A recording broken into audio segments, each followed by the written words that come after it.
Caustic embrittlement. Caustic का मतलब है NaOH से। कास्टिक का मतलब यहाँ पर किससे? NaOH से। एम्ब्रिटलमेंट का मतलब है कि जो मेटल होती है वो ब्रिटल हो जाती है। ब्रिटल का मतलब होता है जो जल्दी से ब्रेक हो जाए। फॉर एग्जांपल हमारा जो ग्लास होता है, कांच का ग्लास होता है, वो किसका नेचर का होता है? ब्रिटल नेचर का, यानी कि बहुत जल्दी ब्रेक हो जाता है। जैसे इसको आप ऊपर से नीचे फेंकोगे तो वो जल्दी ब्रेक हो जाएगा। तो सेम एज इट इज़ जो मेटल होती है वो कास्टिक की वजह से, यानी कि यहाँ पर रीज़न क्या है? कास्टिक। NaOH की वजह से उसका नेचर क्या हो रहा है? ब्रिटल हो रहा है। तो कास्टिक एम्ब्रिटलमेंट क्या होता है? वो प्रोसेस होता है, वो घटना होती है जिससे जो बॉयलर मटेरियल वो कैसा हो जाता है? ब्रिटल हो जाता है। क्यों ब्रिटल हो जाता है? क्योंकि वहाँ पर जो मेटल है, मेटल पर कौन एक्यूमुलेट कर रहा है? कास्टिक सब्सटेंस NaOH वहाँ पर जाके कलेक्ट हो रहा है, जिसकी वजह से मेटल जो हो रही है ब्रिटल नेचर की बन जाती है, जल्दी ब्रेक हो जाती है। तो कास्टिक एम्ब्रिटलमेंट क्या होता है? वो प्रोसेस होता है जिसकी वजह से मेटल का नेचर है वो ब्रिटल हो जाता है, यानी कि उसकी स्ट्रेंथ हो जाती है, वो कम हो जाती है बहुत। क्यों कम हो जाती है? क्योंकि उसकी रिएक्शन किसके साथ होती है? NaOH के साथ होती है। अब ये NaOH पानी के अंदर कहाँ से आता है? NaOH एक्चुअली क्या करते हैं? हम पानी को सॉफ्ट करने के लिए हम डालते हैं लाइम या फिर हम डालते हैं सोडा, लाइम या सोडा। तो सोडा क्या होती है हमारी? Na2CO3। पानी को सॉफ्ट करने के लिए हमने पढ़ा था लाइम सोडा प्रोसेस। तो जो लाइम सोडा प्रोसेस में हम Na2CO3 डालते हैं, अगर वो एक्स्ट्रा अमाउंट में डाल देते हैं हम, तो ये Na2CO3 वाटर के साथ रिएक्शन करके बनाता है NaOH। NaOH क्या है? कास्टिक। साथ में बनता है CO2। तो CO2 तो क्या करती है? कोरोजन में इन्वॉल्व होती है। अब ये NaOH क्या करता है? एम्ब्रिटलमेंट करता है मेटल का। मेटल का जो नेचर है, मेटल का नेचर चेंज हो जाता है, वो जल्दी ब्रेक होने स्टार्ट हो जाती है।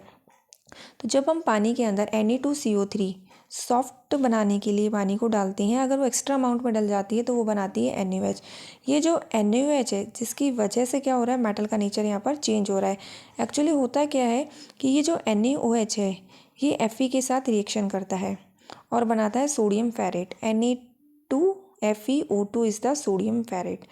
ये जो सोडियम फेरेट यानी कि Fe कन्वर्ट हो किस में हो गया? Na2FeO2 में, जिसको हम कहते हैं सोडियम फेरेट।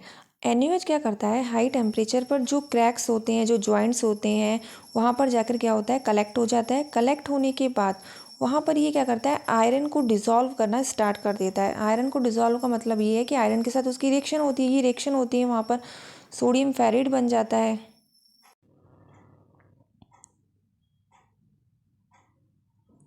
ये जो सोडियम फेरेट बना है ये वाटर के साथ रिएक्शन करके क्या बनाता है? NaOH और Fe3O4, यानी कि Fe कन्वर्ट हुआ था पहले किसमें? सोडियम फेरेट में। अब ये सोडियम फेरेट बनाता है Fe3O4 में, यानी कि प्योर जो मेटल था Fe वो कन्वर्ट हो चुका है ऑक्साइड फॉर्म में Fe3O4 में। जब ये रिएक्शन होती है सेकेंड रिएक्शन, तो इसमें क्या होता है कि जो सोडियम फेरेट वाटर के साथ रिएक्शन करके अगेन क्या जनरेट कर रहा है? NaOH। अगेन ये NaOH अदर जो Fe होगा उसके साथ रिएक्शन करके उसको किस में कन्वर्ट करेगा? Na2FeO2 में। और अगेन Na2FeO2 वाटर के साथ रिएक्शन करके NaOH, यानी कि ये रिएक्शन इस तरह कंटिन्यू चलती रहेगी, प्रोसेस चलता रहेगा। अब इसको हम किस तरीके से कंट्रोल कर सकते हैं? तो इस प्रोसेस को कंट्रोल करने के लिए एक तो ये तरीका है कि जो हम सोडियम कार्बोनेट यूज़ कर रहे थे सॉफ्टनिंग के लिए, सोडियम कार्बोनेट की जगह अगर हम सोडियम फॉस्फेट यूज़ कर लें, क्योंकि हम इंटरनल ट्रीटमेंट करते हैं स्केल एंड स्लज फॉर्मेशन में। इंटरनल ट्रीटमेंट में हम क्या यूज़ करते हैं? या तो सोडियम कार्बोनेट या फिर सोडियम फॉस्फेट। सोडियम कार्बोनेट को अवॉइड करके अगर हम सोडियम फॉस्फेट को यूज़ करें, Na3PO4 का होल ट्वाइस। सोडियम फॉस्फेट का फार्मूला क्या होता है? Na3PO4 का होल ट्वाइस। सोडियम फॉस्फेट को यूज़ करें, या फिर हम क्या करें कि टैनिन और लिग्निन क्या होते हैं? हमें प्लांट से ऑब्टेन्ड होते हैं, ऑर्गेनिक कंपाउंड होते हैं। अगर इसकी कुछ ड्रॉप पानी के अंदर डाल दें तो जो ब्लॉक्स होते हैं या क्रैक्स होते हैं उनमें जाकर ये डिपॉजिट हो जाते हैं।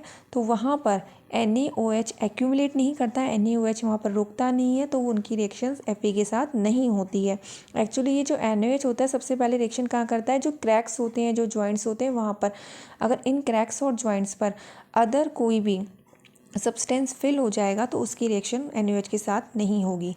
तो यहाँ पर अगर हम क्या कर दें, टैनिन और लिग्निन को डाल दें, तो भी क्या हो जाएगा कि जो आपका कास्टिक एम्ब्रिटलमेंट है उसकी रेट काफ़ी हद तक कम हो जाएगी। या फिर हम क्या करें कि